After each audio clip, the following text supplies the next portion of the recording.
Hey, how are you guys? Keith Carpenter here with PromptROI. And in this quick video, I want to show you something cool. Wendy said, hey, can we hide or show our welcome video if we want, if we're not ready for that yet? And now you can. So overnight, our dev team went ahead and added this in here. Show welcome video to new users. You can click that to shut it off or click it to put it back on. You can also hide your runtime. If you're just starting out and you don't want everyone to see a small runtime, you can go ahead and hide it or make it public by clicking on this. So I'm going to leave it off. And then, of course, you can list your profile on the public marketplace.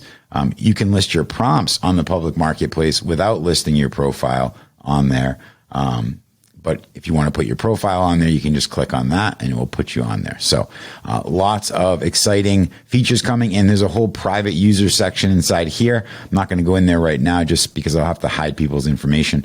But there's a whole private user section coming where you can block, unblock, and you're going to be able to do a lot of other awesome stuff in there. So that's it for this update. Thanks for watching. I hope you guys have a great Tuesday, and I'll see you in the next video.